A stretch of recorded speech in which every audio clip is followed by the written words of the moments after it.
you've been on the internet recently, you've probably seen several people just like this winning $1 million for signing an election PAC petition in Pennsylvania. Well, it's the latest move by billionaire Elon Musk as he tries to rally support for former President Donald Trump. But does this interfere with election laws, or is it a standard that we can expect in future elections? Chief Legal Analyst Khalif Rhodes is joining us now. And Khalif, I mean, the first question obviously is this legal? We're swimming in uncharted territories, and it seems like we've been doing that throughout this entire election process. So why not throw something new at the end of the day, right? We got 18 days, 17 days left. Let's try something new. I would say I'd pick both sides. If I had an opportunity to represent both, I think you can make an argument for both. On the illegal side, I think if you're saying this is a pretext to registering and forcing people to vote, if you're saying that I ain't paying you, it seems like it will be against the prohibition against paying people to vote in or register to vote. But if I'm on the legal side, if I'm saying, you know what he's doing is legal, it's gray, it's skating right up to the edge. I haven't went over the cliff. I'm right as far as you're allowing me to go. It's not a pretext. Is what I'm arguing. I'm just encouraging them to sign a petition. And hey, by the way, you get this opportunity to win $1 million. But as a pretext, it would seem the way you're reading it, you'd have to be registered to vote. So for me, I think it goes against the prohibition.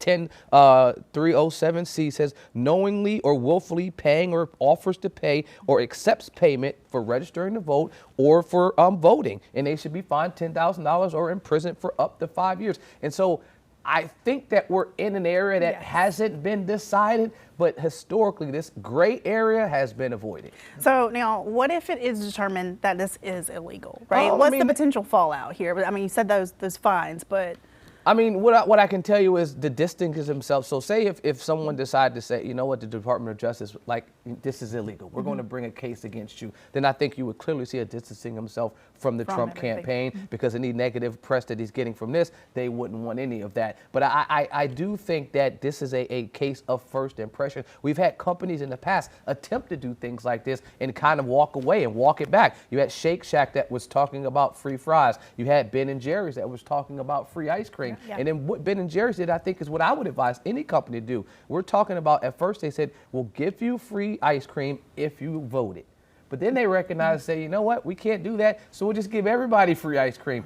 Problem solved. We're still wanting you to go vote. We're still encouraging you to be in this process. But even the appearance of me attempting to pay you for doing something connected to voting seems like it would be in that, not just gray, but dead on. This one is gray-ish, if I can use the best way I can describe it. But Khalifa, we talk about this as grayish. This isn't the first time Elon Musk has tried to do something like this. He was on X, earlier when this started saying, hey, if you register to vote or a friend registers to vote, he'll give you up to $100. And right on that website, I went to their website, I looked at it yesterday, I looked at it over the weekend. First it was $47, then it was $100, and now you have this $1 million giveaway. And so just escalating up, and you got to think about it. Money's not it's something that he's not hurting for. This is one of the richest people on the planet, and so but you got to look at one case that I would point to that makes me think about how all of this is like kind of unfolding. Citizens United, a case that the government talked about years ago. Supreme Court decided that outside money could come in these types of elections, and when you've had this outside money come in, you're finding different variations and different ways to do it. That case talked about it being free speech, that you couldn't tell a company what they could basically do. A company was a person, and because they were a person, they had an opportunity to engage in free speech. Now that's why we're seeing endless money coming to political campaigns. This is on the outsides of that, but it's in the same realm. You're saying, how can I influence an election without actually influencing an election?